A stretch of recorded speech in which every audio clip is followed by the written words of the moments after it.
Okay, so this video is gonna be a little bit different. I hope it's fun though. Like, I hope it's different. It gives you a sense of like what my world is like. People tend to assume that I'm just painting all the time, and that's my work and that's my business and that's how I make money, and that is like 1/20th of what I am juggling on any given work week. So let's talk about it. Someone is being naughty. Are you being a naughty creature?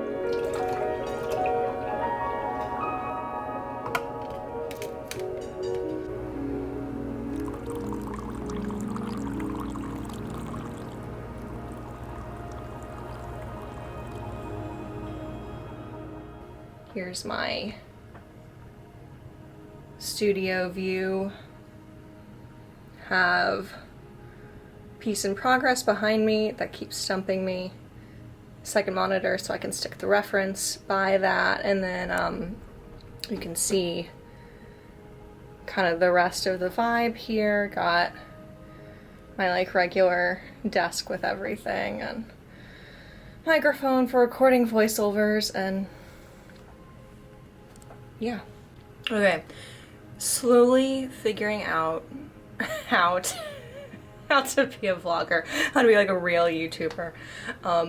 Okay, so have my latte, have some toast, and before I get into planning, I'm actually going to do a check-in with my students. So I'm going to be hopping on Zoom here in just a minute and chatting with them and seeing what they've been doing in their paintings, and talk about their plan for the coming week and what they're gonna do, and how that plan's gonna work them toward their goals. So I'm gonna see how much of my toast I can I can eat before that starts, and yeah, and then I will probably hop back downstairs to my like cozy little spot out of my studio, do a little bit of planning, and I'll check in with you then. All right, I have finished checking in with my students, and I'm just kind of hanging out here in my little studio space. Got a cozy cat beside me, but I think what I'm gonna do is go ahead and hop down to the living room and hang out on just in that area outside of the workspace for a few minutes, do a little bit of journaling and planning for the day. And yeah, then from there I will come back up here to actually get work done after that. Okay, this might seem a little bananas, and you know what, maybe it is. I have 4 planners in front of me right now. In fairness, that one on the left is like a goal setting planner that I don't check in with every day. It's sort of like a long-term, let's do some reflection exercises to work through and identify what the priorities are going to be every quarter kind of a thing, but I keep it with me. But these 3 journals here, I actually do check in with every day.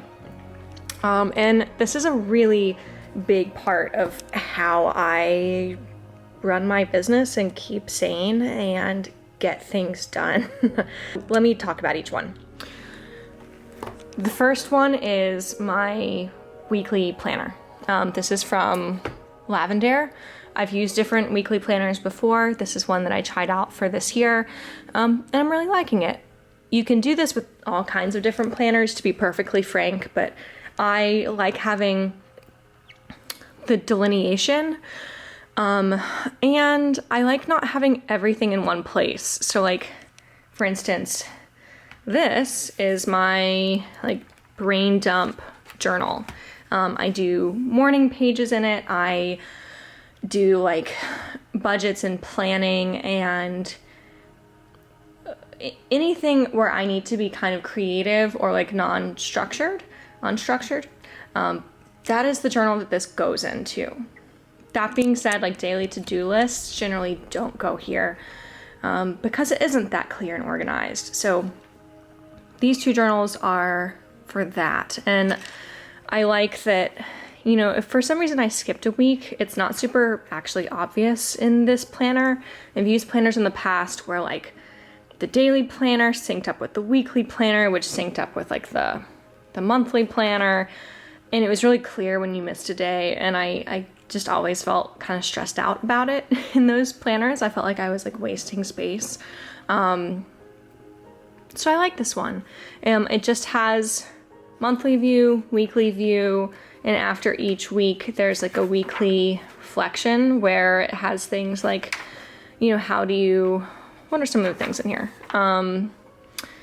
Gratitude list, weekly wins, you know, how you can improve next week or add more joy into your daily routine, and like a kind of empty, open-ended spot for other notes and reflections. But the way this is set up is that each day has 3 main priorities and then like other miscellaneous to-do items.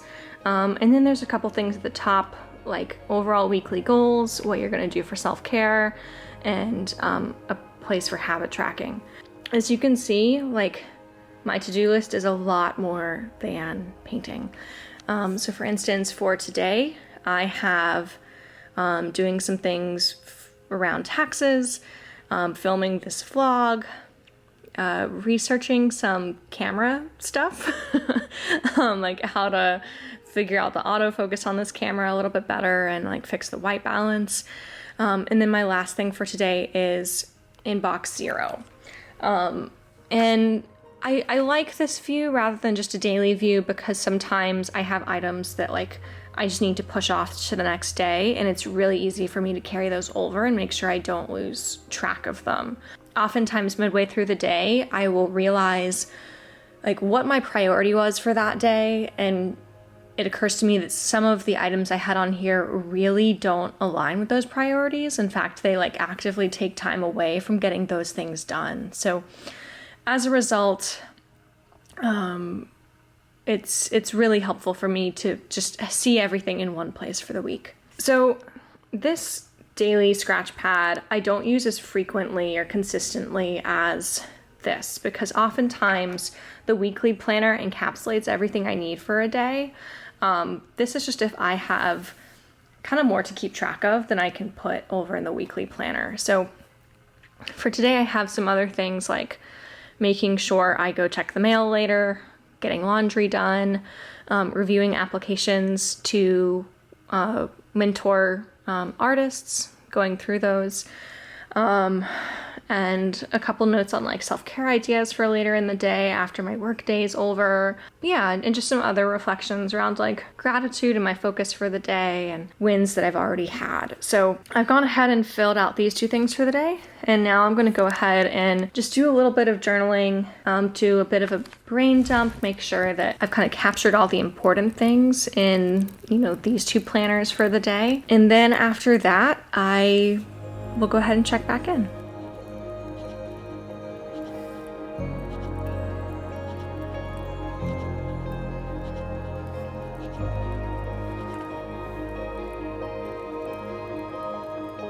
So beyond journaling and planning, one thing that I think is super necessary to be able to juggle everything that I do in a week in my business is like really being clear on my numbers and my data and understanding what drives the business and then creating structure around that. So this is a really quick glance at my calendar and what that looks like for the week. I have like personal items on here. I have work items. I have meetings. This really captures everything. So I'm gonna go ahead and flip you around and I'll talk a little bit about what's on here. Okay, so I could not run my business if it weren't for really getting clear on what feeds me and what drains me, financially and emotionally. So really understanding what are the activities that most directly relate to being able to get my bills paid, and what are the activities that just give me energy and like let me continue to be excited about what I do and like bring my best self into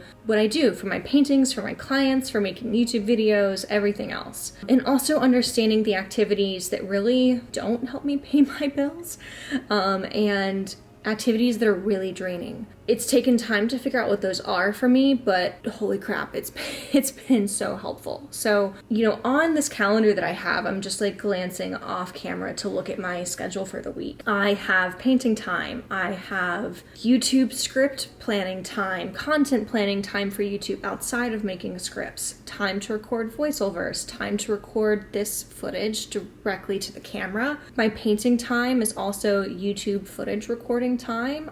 I have time to review edits of my videos, and if I were editing my videos directly, I would have editing time in there. Each of those things take probably about an hour a piece at a minimum. Might take a little bit less to record a voiceover for YouTube once the script is made, but most of those things take longer than an hour, and that's just YouTube. And YouTube revenue isn't a driver of my business. It's nice income, but my ad revenue isn't really something that drives the bottom line.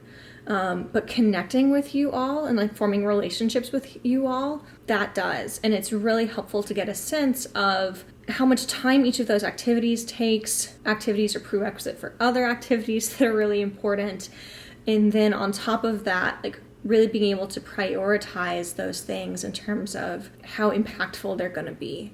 Other things that are on my calendar, time to check in with my students, the artists that I work with. I do that 3 times a week for 90 minutes a pop. And that's just over Zoom. That doesn't even include time that I'm just checking in with the online group and answering questions. So all of those things are in there as well. I also have meetings with prospective students for the program to see if we're a fit. And on top of that, I have meetings with my team, so people who help me run the business, whether those are coaches that I work with, my video editor, my virtual assistant, and I have my own personal appointments, like being able to have therapy every week. And one thing I've really realized is that I can't run the business when all of those things start to overrun social things and social time and time to recharge. So what's been absolutely essential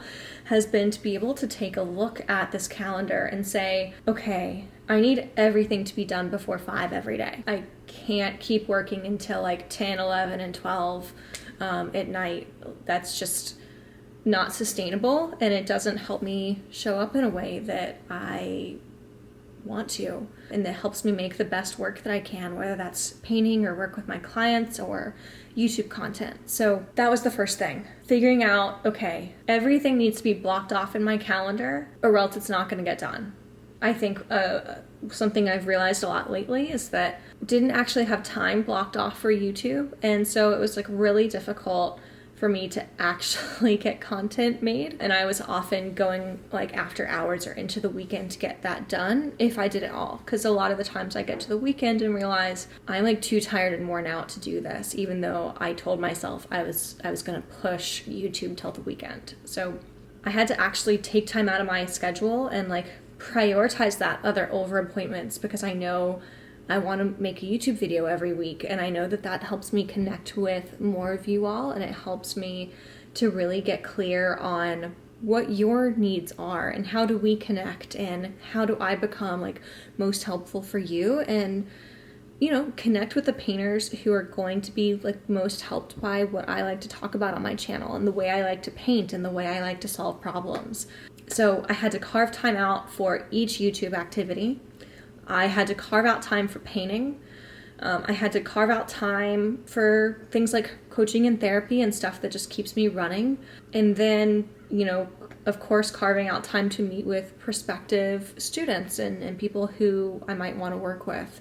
And after I did that, I realized I was working way more than I thought, and that if I wanted more painting time, for instance, I was going to have to look at my whole calendar on a systems level to figure out, okay, this time has to come from somewhere, so what can I make more efficient to create more time for painting? That's like really where I am with this painting that I shared with you that I'm stuck on. I realized that the really big thing for me is that I have been working a lot more than I was tracking. I took a lot of work with me after I thought my workday ended. I had a lot of work that I took with me into the weekend. And some of that I don't mind. Like, I love the work that I do, and sometimes when I'm bored, I'm like, oh, you know, it'd be great. I want to like talk about some thoughts I have for a YouTube video, even though that might be happening on a Saturday. The kicker was that I didn't want to have to do it on a Saturday. Like, I want to be able to come to that after hours if I'm truly excited about it. And in a perfect world, after I did that, I would say, oh, I wanted to make more time for this in the week than I actually did the week prior. So how can I take this into the coming week and plan around that? And I think something that's really important is like really reflecting on how my previous week went. You know, what sessions went long? What did I like totally not do a good job estimating the required time for? I think a good example of that is content planning for YouTube, or like coming up with emails for email blasts and email marketing. I really didn't factor in how much time I just kind of had to sit quietly and like do some journaling and just think. And it may be kind of multitask while I am thinking, or like watch other people's YouTube videos or read something to give me ideas for what I might want to talk about. And I wasn't accounting for that in my calendar, and it was like making me push things out into the next day, or meant that I wouldn't get certain things done or meet certain deadlines. So between having places where I can like dump my to-do list, a journal where I can brain dump what needs to happen on a given day, a calendar that automatically syncs up with like my scheduling apps, and that really tracks all of my tasks for the week and all of my appointments. Without that, I really couldn't keep my business running smoothly. And I think one priority that's been really clear to me, looking at how using all of these tools, how that's gone, I think one thing that I really have to do going forward is figure out, okay, it's understandable that I'm having a hard time getting paintings finished right now. There's so much happening that it's not really a fair expectation. And I think that's something that's really important for you to consider too. If you're working a full-time job and you come home and you don't have energy to paint, sometimes that's just going to be because the stresses of your day-to-day life and the demands that you're juggling are too much for you to be able to show up to your creative practice the way you want to. And that's okay. You know, we're human. There are going to be other times where you come home from work and like you can't wait to paint. You have all this energy, and it just works a little bit differently. And that being said, like there will be times where both are true. But I think without having like all these tools, it wouldn't be clear to me that that's why that was happening. And it would be difficult for me to put together the action items that I need to actually give myself like the space and the energy to get painting done. And then on top of that, I do think that that mentor question is a really important factor here. That, you know, unlike the artists that I work with, I don't have a mentor that I can come to and say, I'm not excited about this painting and I don't know why. And I'm not sure if there's something I can address in the painting, or if it means I need to put this on the shelf for a while and focus on a different kind of painting for a little while, maybe painting a different subject, or like working from life instead of from photos. Just someone to like validate the questions I have and help me to really get clear when I'm on the right track and affirm that the direction I'm going in is a good one. If you have the opportunity to do starting that bit over. If you have the opportunity to work with somebody who can do that for you, I would leap at that opportunity. I think it helps speed along so many things when it comes to block and really efficiently getting your creative process on track and working toward your painting goals and actually making them happen.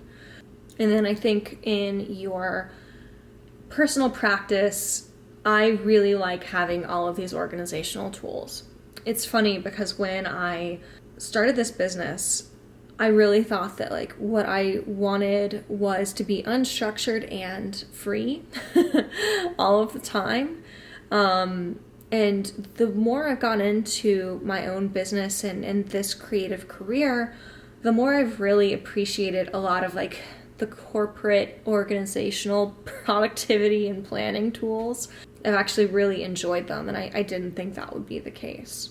So one other thing I want to talk about that I've really enjoyed lately is I've been reading a couple of books. One is Clockwork by Mike Michalowicz. It is all about creating systems in your business to really help you focus in on the primary role that your business is there for. So in my case, there's kind of a couple of things. There's the painting piece and like fostering creativity, especially my own, and creating these paintings and creating YouTube videos that are really inspiring. And then when it comes to my clients, that key role is helping the artists that I work with to reach their goals in a way that is compassionate and constructive. And really getting clear on those two things have helped me cut out things that I've been doing in my day that don't really serve that, or that I don't actually have to be the person doing those things, so that I can focus in on creating like the best experience for the artists I work with and giving myself time to, come up with great painting ideas and script YouTube videos that are going to be really impactful and helpful for you all. Now, on the other side of that coin, I've been listening to the new book by Johann Hari. It's called Stolen Focus, and you all know I really enjoy the intersection of psychology and creativity. I love listening to books on psychology. I love listening to books on mental health, and that's kind of where Johann Hari sits. He has written previously a book called Lost Connections, which is all about all of these different societal and cultural causes of depression that we really don't talk about as a culture. Things like being really socially isolated, and how that's just one example of ways in which our mental health and well-being is really, really impacted. And it's a really great book. He has a TED Talk that I'll link in the description, and I'll link the books that I'm talking about in the description as well.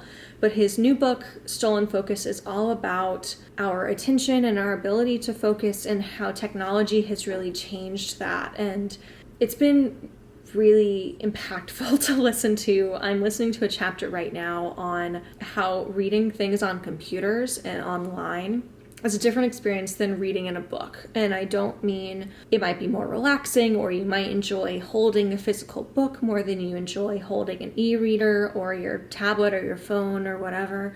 But it actually encourages us to retain less information and think less deeply and skim over material more when we're reading things digitally versus reading something in a book or a newspaper. And just how impactful multitasking is in terms of, okay, so maybe I'm listening to this book on Audible, I'm checking my email, I'm cross-referencing things with my calendar, I have Twitter open, and I think I'm doing all those things simultaneously, and I'm really not. So as a result, I've really been trying, as I've been reading this book, to focus just on doing one thing at a time, in not using my computer as a means of multitasking. I think for most people, their phone would really be the tool in question here, or the culprit. For me, it's my laptop. I couldn't care less about my phone, but I literally fall asleep with my laptop next to me. It's bad. It's bad. I hate saying this on YouTube to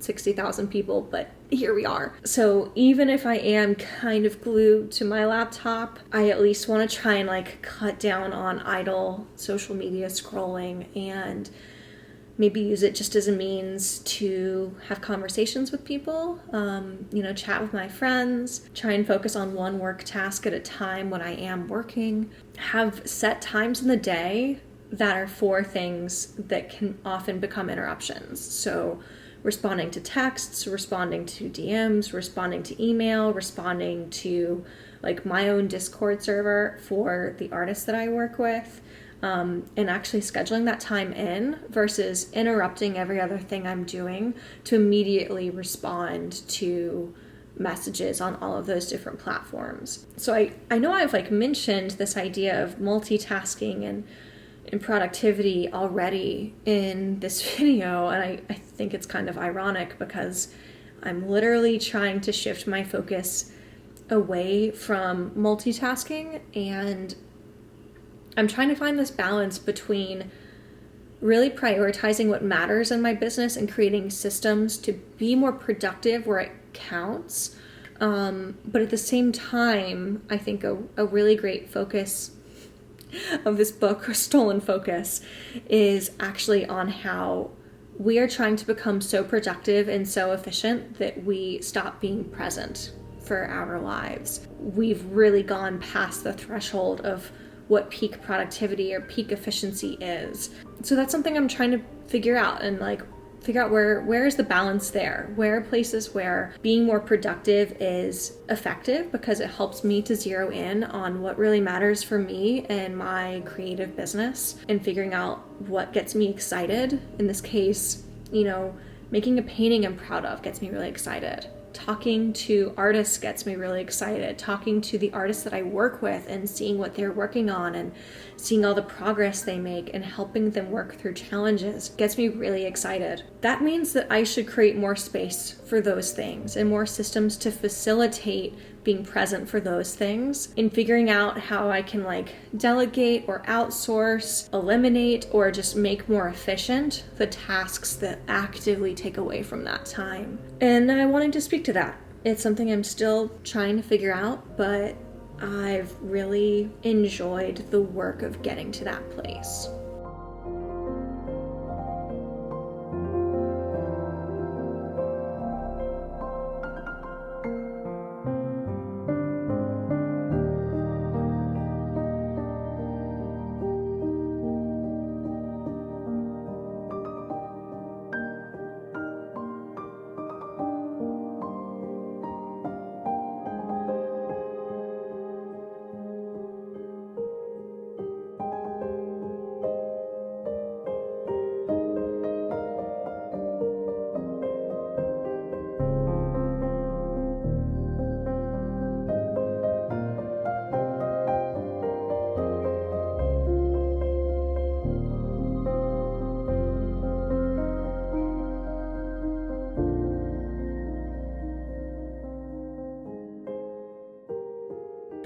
All right, I hope that gave you a sense of how I get things done during a super busy week and make time for the things that I need to get done to actually keep myself going, and what it means to really prioritize the things that feed me, both emotionally as well as financially. And I think both of those things are really necessary for the creative piece to be there. And interestingly, what's really happened for me out of doing just this work throughout this week is that I actually have a really clear sense of how I can fit in the time that I need for painting. It wasn't something that I could figure out in a day, but I already have a sense of what I can do to get back in the studio and make time for painting and have it fit in a way that feels really good for me and that I know is going to yield paintings that I really enjoy making. And I think that's something really important. I think that joy is absolutely necessary. I think oftentimes we think about how to make a really good painting, or if perfectionism is something that's coming up for us, how to make a perfect painting.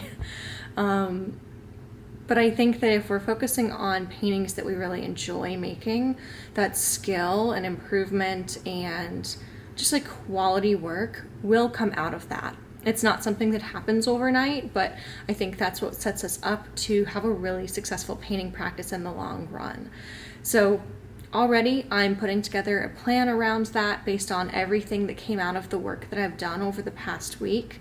And I think I want to make a separate video for you all talking about what that plan looks like, and I'll go in depth at how I set this up, how I'm going to plan each individual piece, and how I know when I'm going to sit down and actually make those paintings such that I can protect that studio time and not get distracted by worrying about the other things on my to-do list. Hopefully today's video gave you insights into what the last piece of that puzzle might look like, but I'm excited to talk about the painting piece more in an upcoming video. If you do have questions for me about what any of this looks like in practice, anything that I wasn't able to really go in depth into in this video, or anything you'd like for me to talk about in the next video, definitely let me know in the comments. I want you to know that I do read them, and I always love ideas from you all. It helps me figure out what kind of content would be really valuable for everyone, and I appreciate all of the kind words and thoughtful questions that you all ask. All right, with that, I hope you have a wonderful week of painting, and I will catch you all on the next one.